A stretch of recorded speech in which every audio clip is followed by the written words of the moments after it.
Welcome to another episode of First Gen Next Gen. I am Sasha Shouties, and I'm Patrick Delmore. So we are here to do a watch-along podcast. The basic premise is we watch episodes of Star Trek Next Generation, and we compare and contrast what we remember from back in the day when we were young men or little boys, and to how we are now as old farts or middle-aged adults, however we'd like to look at it. I was born in 1979. I was born in 1982. The episode we are going to watch, where no one has gone before, I know that I didn't see at all until I was 12 years old. Wow, okay. Yep, I would say this is probably my favorite episode of Season 1. It's a pretty good one. One of my favorite one is you get to meet, I believe it's Picard's grandmother or mother. He just calls her Maman. Yeah. It's pretty ethereal as Star Trek goes. Star Trek has always kind of hinted that mankind is much more than our bodies and the elements around us, that thought is also a plane of existence, and that's where this episode goes. It was originally aired on October 26, 1987, so that would place me roughly at about 9 or 10 years old. And still rocking being 5. Yes. So we've got preschool Patrick. Preschool Patrick. We've got our DVD queued up. Feel free to watch along on Netflix or anything else. And we are going to give you the countdown. So when you are ready, go ahead and queue up your device. So we're going to give it 5, 4, 3, 2, 1, and go.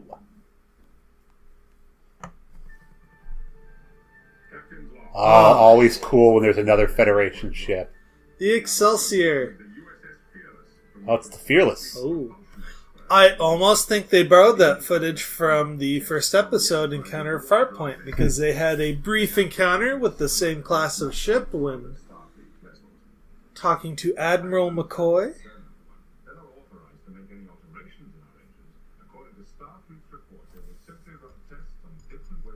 He doesn't know. Yeah. He is assuming everything he's saying. And you can tell Riker knows it. So, there's Data. He's going to explain with an abundance of information, and they are going to tune him out. Oh, no.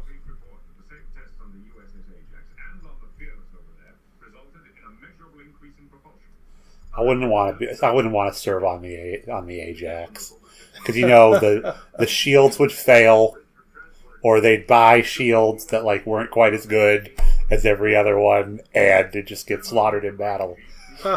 Where do you get that? That's the story of Ajax from the Trojan War. Oh, okay. He had this armor that just didn't work. Yeah. So basically the story is... Picard's telepath again. Some folks are coming to the ship to fix the engines and play with the intermix ratios, where it's actually established in the season you can only have one intermix ratio of 1-to-1 for matter to antimatter, which kind of makes me wonder what their matter component is. It's like deuterium or something. Riker, serious props in the previous scene for not checking out Troy's ass on the walk-up inside of the bridge. Oh, it's Kaczynski. So they've met Kaczynski and his helper. And we got Beardo here in the background. For our Irish engineer, which I wish he had hung out for a couple of seasons. Yeah. I liked him. Was it Irish? I don't know. But I hear something in there. Yeah. But not Scottish. James Doohan was actually... I love it. My actual name is unpronounceable by human tongue. Oh, yes. And as a humanoid, I am unable to say it now. So they do a nod to James Doohan here with kind of a portly engineer with a mystery Northern European accent. He's got right past him. Are they hiding anything, Troy? Yeah. Yes. You're so helpful.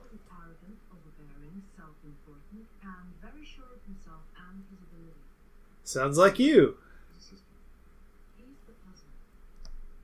So James Doohan was actually from Bellevue, Washington, from Yep. what I hear. He used to pilot our monorail here in Seattle. Monorail. Go! A great Simpsons episode where Leonard Nimoy guested, Yep. just to pull it back into the Trek sphere. The Force was truly with him. May the Schwartz be with you. Do you have any idea who I am? I love that corner of the transporter room, too, that back corner. Here we go, it's the planets. There's We Earth got a blue one. and Luna, the moon, like there's only one. Ha ha ha. Jupiter, Saturn, Neptune. Oh no, that's the wrong TV show. It's cold on Neptune. It's a Family Guy Yeah. reference, I believe. So this show was actually based off of a book. So Where No One Has Gone Before was based on a book by Diane Duane. I can't Diane pronounce Duane is how you Duane. pronounce that Okay, name. cool. The Wounded Sky. Was it an original series story, or... So the way it works is Dwayne and Michael Reeves pitched the idea to Roddenberry and David Gerald. Gerald? Yeah. Yeah. And they submitted a script. And they rewrote the script by a third guy whose efforts were poorly received. However, he subsequently rewrote it again, and this version was filmed. As you can tell, I'm reading this straight off of Wikipedia's page here. Better men than you have done the same thing, so don't worry about it. I still love this theme so much.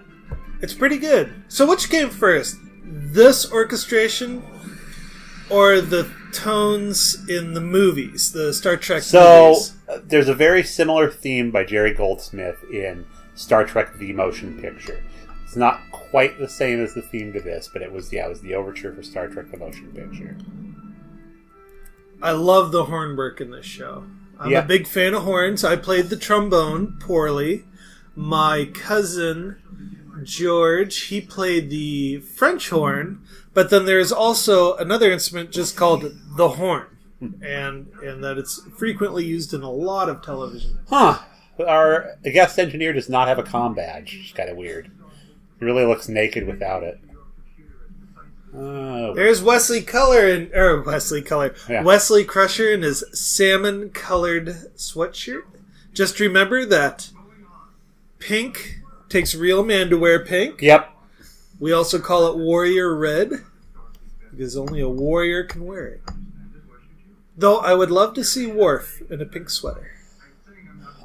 I'm sure it wouldn't be too hard to find a picture of Michael Dorn wearing pink. He seems like a game fellow. All right, Beardo. So they're in engineering. Please, put your hands on your hips. They're trading wints between Kaczynski and Beardo. I can't remember what Beardo's name is. Riker's being polite, saying, "Please don't whip out your penis here. Yeah. We're all cordial." And Kaczynski's like, well, I just want to say, standing with your legs spread and your hands on your hips is only a power position if you're a woman. Wow. There's the desk. I love engineering's desk. And where'd that bench come from? Did you see that? The Traveler. You should tell my mom where you get your clothes. I want to be a silver spaceman.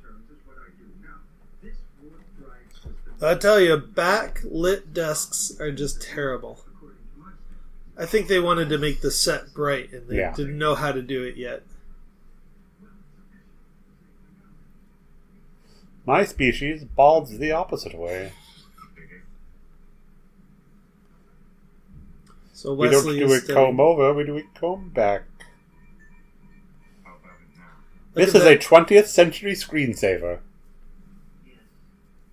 Microsoft will then steal it and put it in Windows 95. Tubes everywhere! Oh, it's a space donut with the ship inside. That's what the warp field is.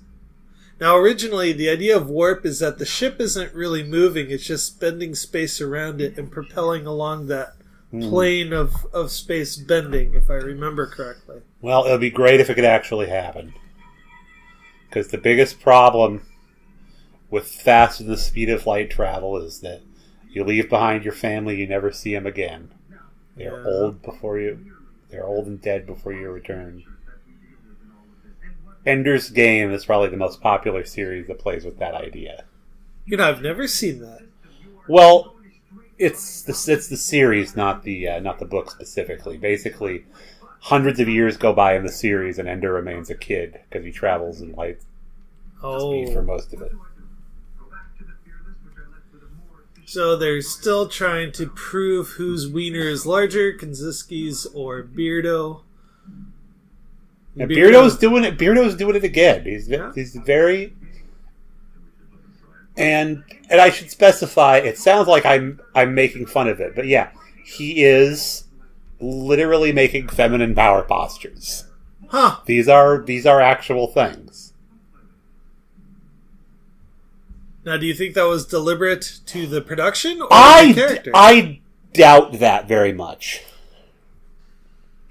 This was an era where the idea when women were in positions of power was that they wanted to wear shoulder pads and really high heels, basically use clothing to make themselves look bigger than they're. Yeah. He looks asleep. That green light is really bothering me. If you take any class on body language in an office setting, how he's standing is completely inappropriate. We're talking about Beardo here. Here's a cut scene from the opening credits. They're live hacking the internet mix formula. Beautiful shot, by the way. I'd have to say that the warp core is one of the most well thought out sets. Yes. It's and it was only really about as big as a human forearm. It was rear projected there. I beg your pardon. Say that again? The actual prop is only about as big as a human forearm. When people are standing in front of it, it's rear projected. It's not the size that you think that it is. Really? Yep. I have a hard time believing that. Huh. I like the time-lapse photography there to make it look like it's going faster. Did I see they upped their budget? Let's use the fade mixer here. He's like, I should tell Commander Riker to look at this, but usually when I tell him to look at stuff, he gets mad. My booger sculpture last month really pissed him off. Now this just blew me away as a child. It's like, whoa, special effects, the ship's doing stuff. Oh yeah, I thought this was great. Now, as you know, if you are a fan of Carl Sagan, they would be seeing everything. If they were looking out their view screen, they would be seeing everything in what's called a blue shift. A blue shift, yes. Yeah. That is correct. They would not be seeing all those different colors. Well, if you're moving faster than the speed of light, I don't think you'd be seeing any light at all. Well, that's a good question. No, they did the thing on Cosmos about if you could ride your bike faster than the speed of light, what it would look like. Ah. Okay, so somewhere I think someone had the seeds of Voyager planted because they're flung to a completely different galaxy. Yeah, this is way past the Delta Quadrant, though. Yeah. But the idea is that a ship stranded alone. I mean, you could do a whole series about that. Yeah. It actually kind of killed me that Voyager made it a point to get back home. I'm like, well, what if they didn't? What if they just set up right where they were at? Yeah, what part of that would you want them to set up in? Would you want it to be the Kazon forever? You really got to pick your sector of space they ended up in. Right. So they've been flung way too far than reasonably understood. Picard is not believing it. He's in denial. 300 years of high warp to get back. See, I'm telling you that. Yeah. That's Voyager right there. Only But 75. Voyager was only, 50 years. Oh, that shot looks cool. I'm sorry. I like this matte painting, and I do not intend to apologize for it. Even in the 80s, it's pretty good. It really brings out the colors of the Enterprise. Look at Worf's sash there. It really goes through a lot of version changes. My favorite is the woven metal and leather. Yeah. This one just kind of looks like a burlap bag that's been spray painted gold. I don't think they tell the story of where the gold one came from on the show. I hope that I'm wrong. Kanzinski is on the swaggery. Look at me swing my arms.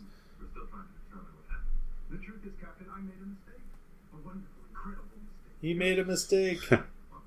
He made a mistake. A terrible, awful, wicked mistake. That's why he doesn't have his comm badge. They took it away. Oh. He wouldn't stop bragging on the comm lines. Hey guys, look how awesome I am.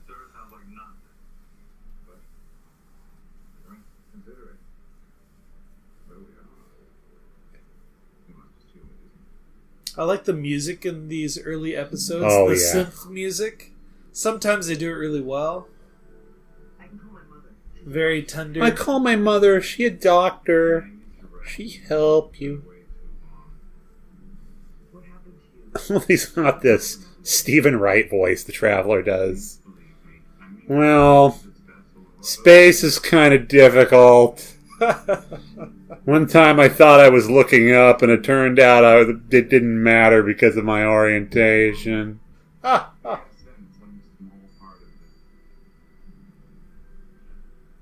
Oh, this is where Wesley figures out his entire life, where space, time, and thought are not separate. Yeah. Shut up, boy! Yeah. These are secrets that will get you hung.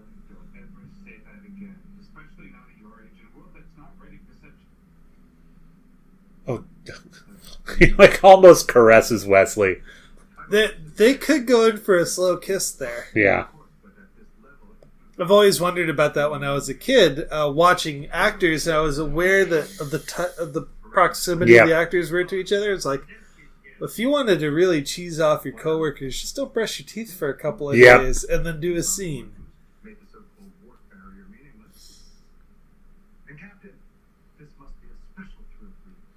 It's not. Now he's doing the hands on his hips thing. Somehow it looks better on Picard. You know, one thing they do a lot in Star Trek is back of the neck shots. Over the back of the shoulder. Well, you know why they do that? No, why? So, a lot of the times it's because they don't have the two actors there at the same time. And so they have a shot, they can put a foreground shot of the back of one of the actors and rear project the other actor there. Really? Yeah. They're not actually there? Sometimes they are, but a lot of the times they're not. The biggest Community is the biggest perpetrator of that. Oh, the television show Community. Really? Huh. Yes.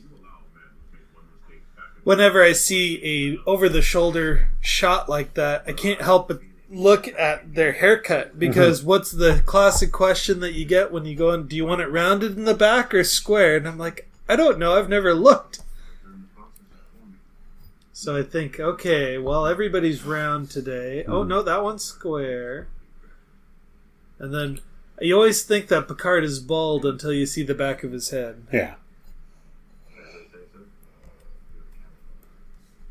I am the captain of the Enterprise, and right good captain, too. Well, very, very good men. Be it understood, I command a right good crew.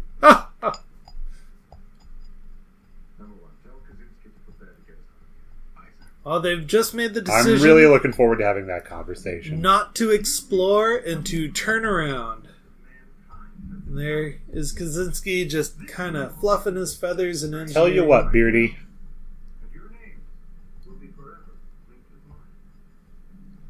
Oh, poor souls. Oh, here it comes. We're going to hate on Wesley. Oh. Oh, come on. But, Dad... Yeah, I know. You gotta understand me. It's real this time. Oh, he looks tired. Good. Oh, hey, yeah, there we I go. really am. I work so hard. The other day I made $5, but it blew away before I could pick it up. That's why he's wearing a jumpsuit.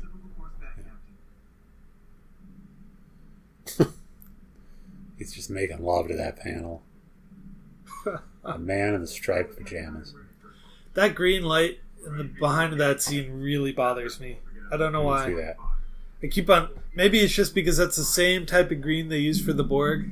Well, and old computers at that time, where they used to have the green text on a black field. Oh, I love that.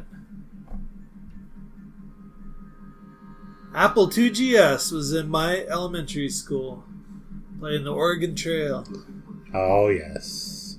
We also had this math rocket game where you would say, I remember that Math Blaster. 2 plus 3 equals 5, and then it would get you a certain distance to where you need to go through the map. There's Math Blaster, and then, of course, I told you, look, he's just Stunt fading Copter. away. Don't confuse your lines from Stand By Me, boy. yeah. That was a good movie. That was a good Friends- Will Wheaton movie. It was. Your friends drag you down.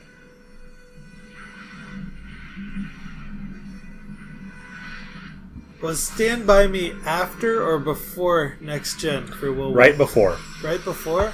That was Stand By Me was 1986, and then Rob Reiner did Princess Bride the next year, this year, 87. Ah.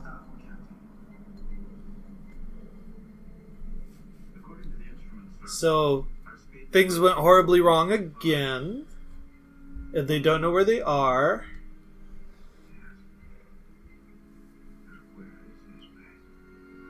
They're in Suds Land. I Yep. always imagined if I was trapped in a washing machine, that's what it would look like. Yeah, the Borax kids hiding out in there.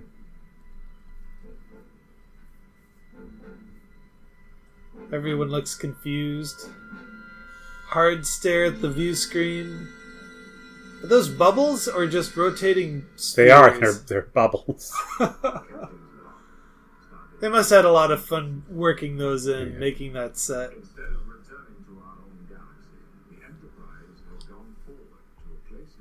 Where the heck are we?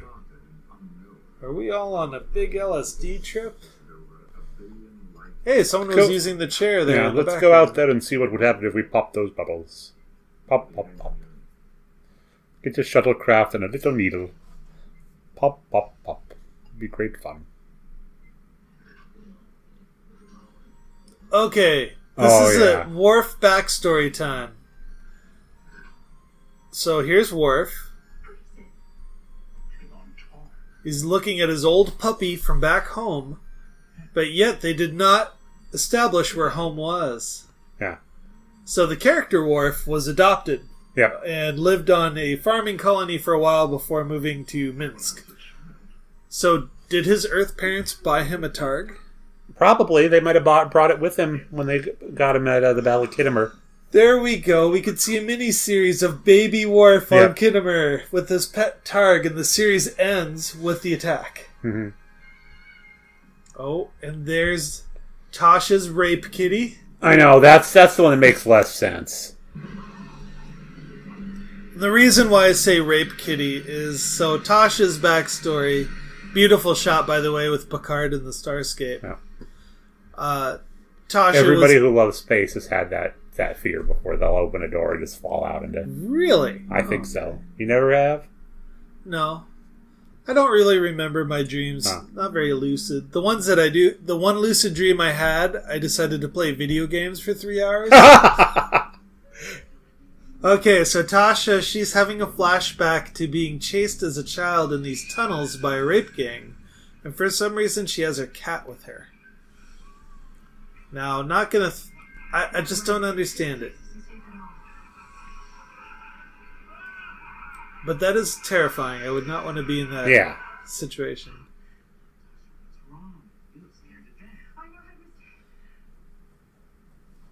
The more you learn about these characters, you realize that nobody had a really good childhood. No. Worf was a orphaned victim from war. Tasha grew up in a impoverished society where women were objectified. Which we will see after a short while. Yeah, I think in the second season. Yeah. Except for this guy. So this guy has a fantasy of playing in a quartet, which is kind of cool.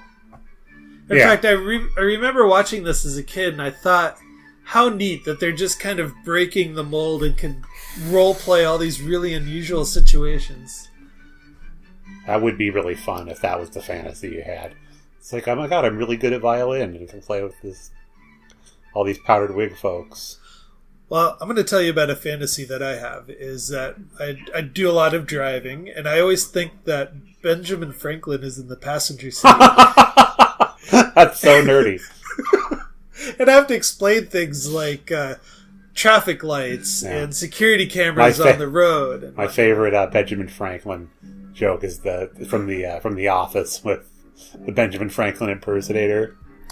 What? I have not seen that. Oh, where they ask him if he has syphilis, and he's like, Benjamin Franklin did have syphilis. I do not.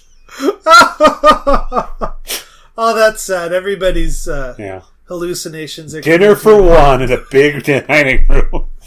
Oh, this is my favorite scene right here. Apparently, we could only hire one person with a French accent, and it was a guest for 2 minutes. I mean, remember, these are the people who raised Picard. He had this very 19th century upbringing. Yeah, this would be like if we were raised in,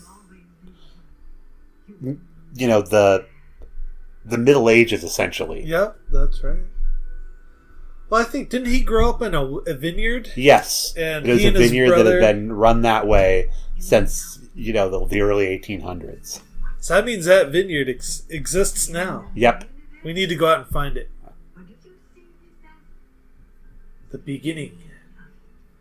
So I really like this interaction because he is cognitively engaging with his hallucination to relate back to reality. Yeah.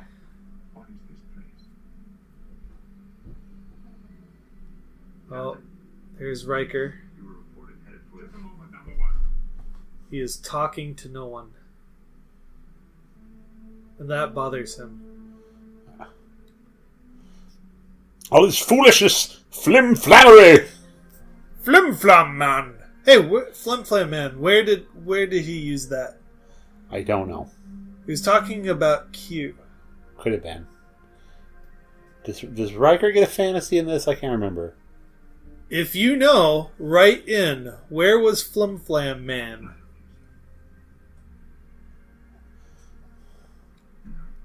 Yeah, Riker, he is usually in control. In fact, the only time we really see him lose his control is in the episode Frame of Mind, where he is rehearsing a play, but is also a victim of institutionalization. Yes. That's why they had the bench in the scene. So they could Well, I don't think this is the only time we've seen this. I think that engineering is such a high-stress area of the ship that they need to be able to kind of put together an immediate medical station. In fact, the engineering room in Voyager was much larger than the engineering in this set. Oh, Voyager was a garden trowel class ship. There's some cuties on the Enterprise, I'll tell you what.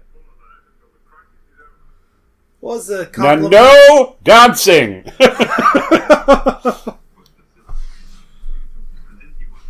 We'll have a recess break in 15 minutes, kids. Sure was, I did it.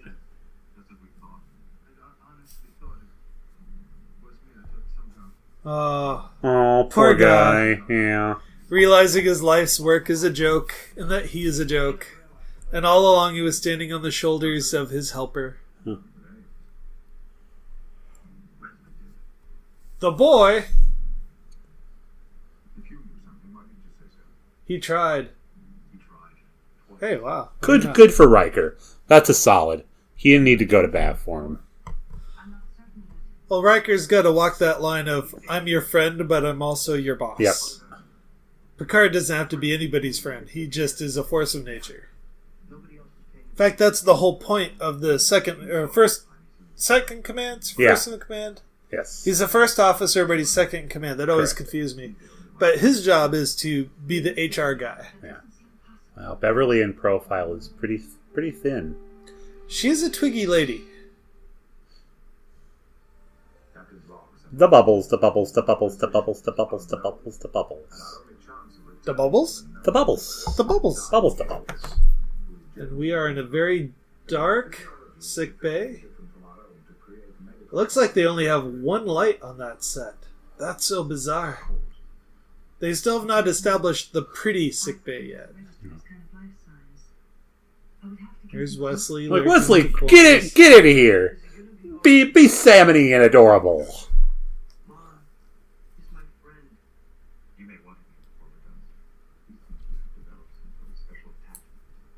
Dirty.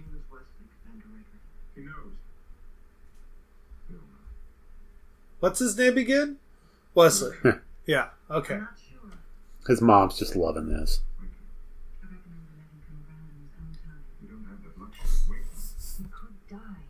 We don't care. Give him drugs so he can fly the ship. But this one needs drugs so he can fly the ship. Wesley, don't take this the wrong way, but is there a way you could arouse this man by touching him somehow? I have a feeling. Well, if we would have taken into a creepy pedophile arena, I mean, those two... Well, they already have, honestly. Yeah.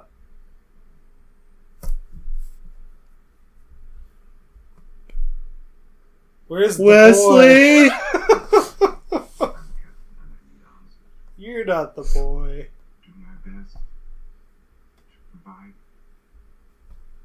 He's actually a good actor. He's got a very smooth vanilla voice.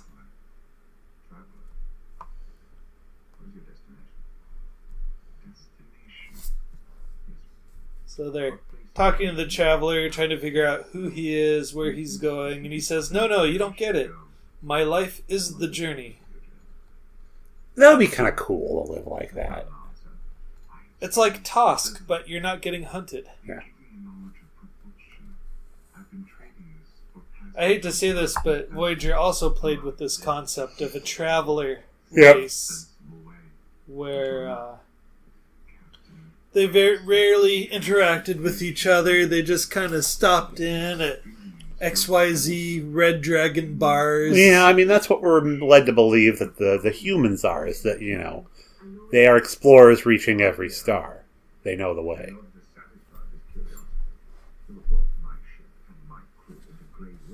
My ship. My ship. It's always about my ship.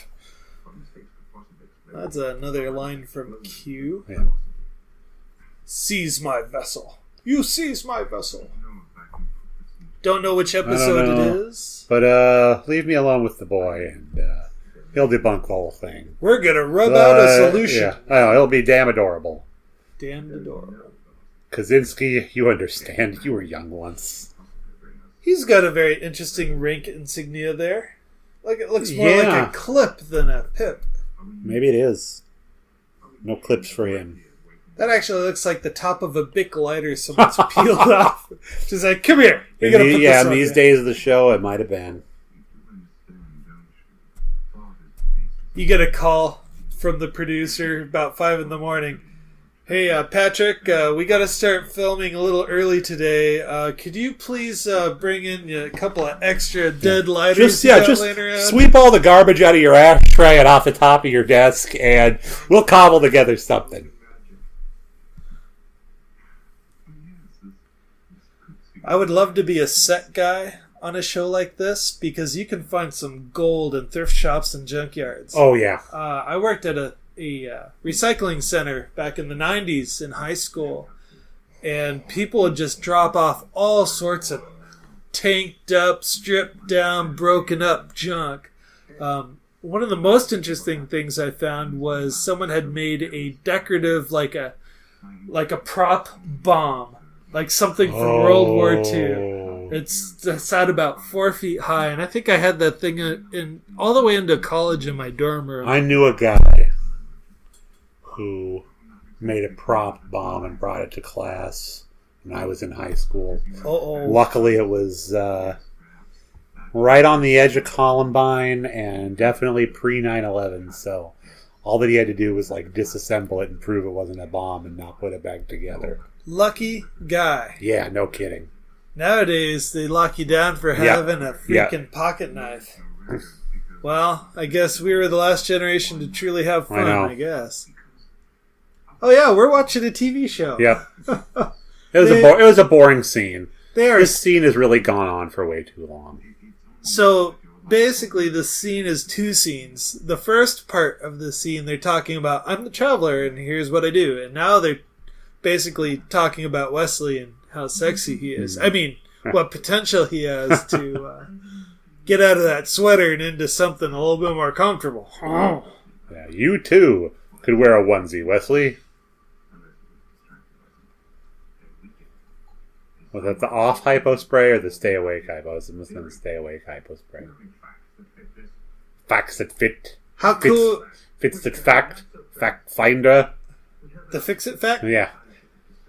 It used to be my favorite old Earth show. Facts that fit. How cool would it be if your hypo had a switch of awake and asleep? The one on Voyager did.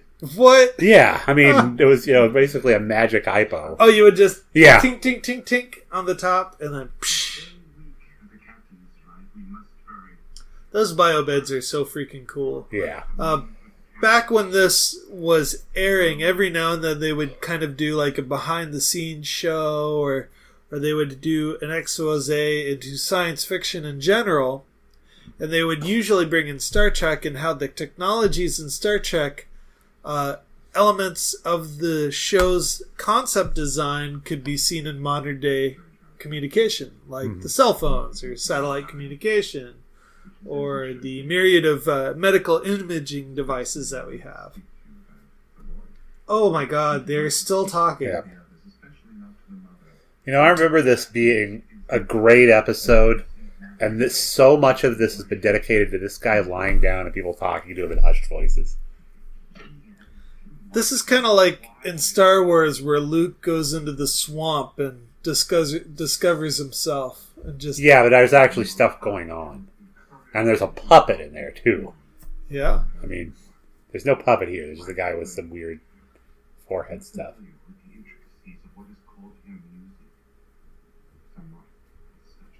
They're still talking. We are not giving it credit. This is actually good dialogue. Yeah. But holy smokes. Quick, fire a gun!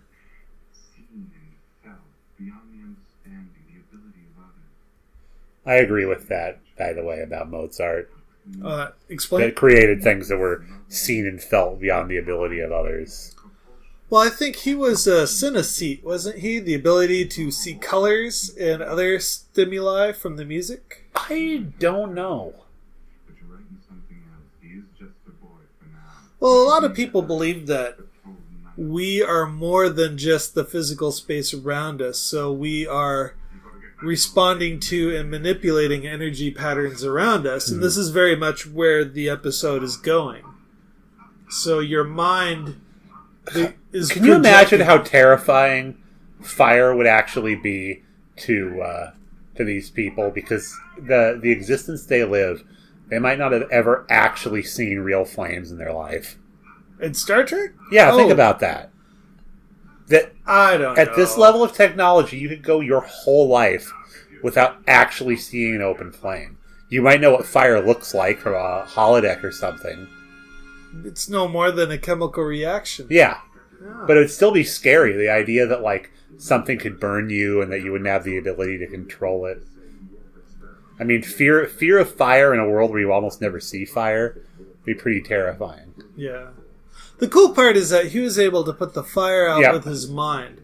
And what's interesting, and the takeaway that I received of the show, even back then, when I was a young child, was you can control your thoughts. Your Yes. thoughts don't have to control you. That was the takeaway I got. That's a from big that. conceit of all Star Trek. Yeah, and the fact that it was so laid out nicely in this episode of where they go basically into a fantasy land Yeah. where nothing is everything. Oh, jeez. Did a cold read from Diana, and now he's giving a pep talk.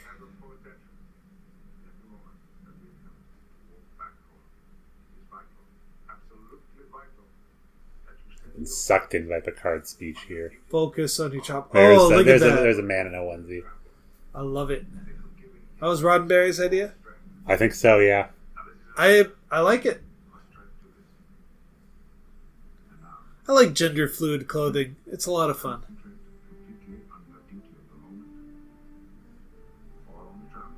He would... This is That's a Doctor Who plot. really Where the world was saved by focusing on the Doctor. huh.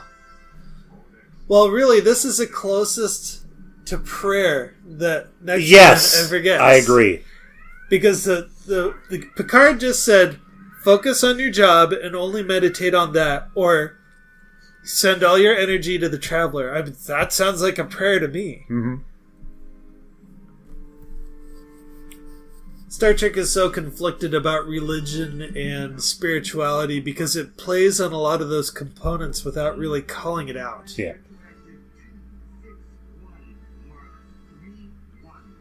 How in the world do you even plot a course like that? Course plotting every day. Finally. You should be focusing on your job, which is not doing that. That's super. You can tell he's like, good for you.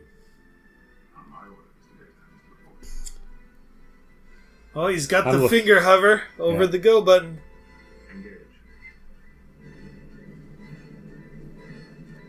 And Data pulls at his collar and goes, and away we go. To coin a phrase.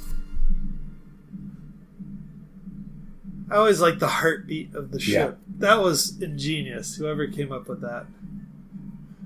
Poor Kaczynski, he's looking at the Traveler like, we're still buddies, right? They're driving through the poster for the motion picture right there.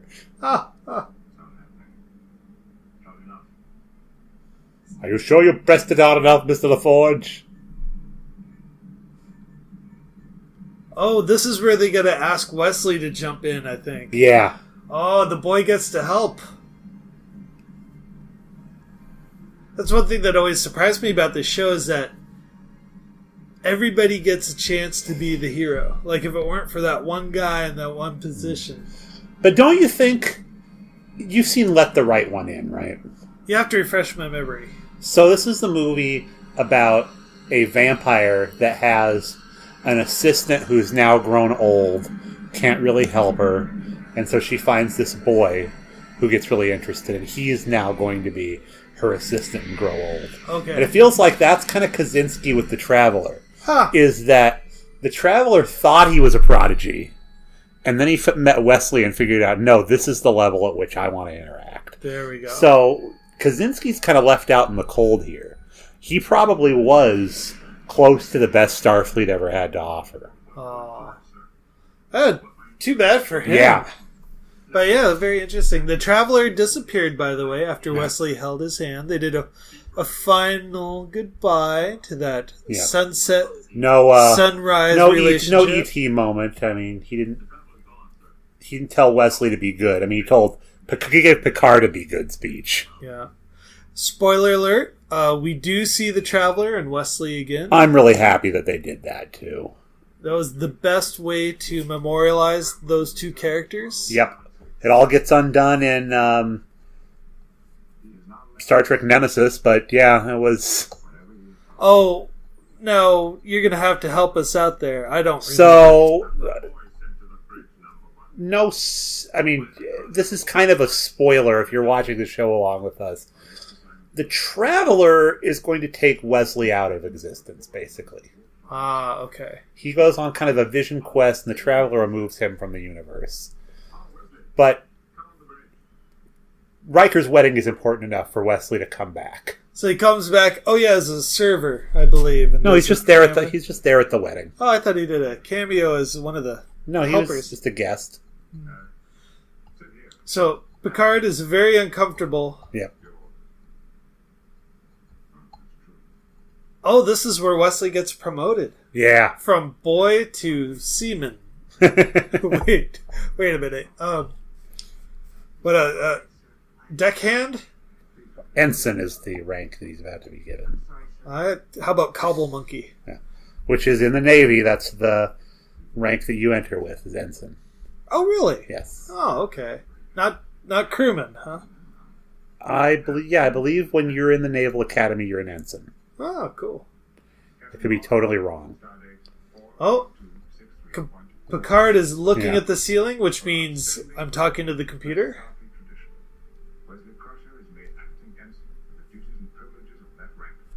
Wow. Yeah. Wesley's an acting ensign because he did the right thing when the adults told him to shut up, which is a running joke in this show that they tell him to shut up. You will be tootled. Riker's the Tootle Master with the tutelage. Should we tell your mother that you got a promotion? Is somebody ill? No.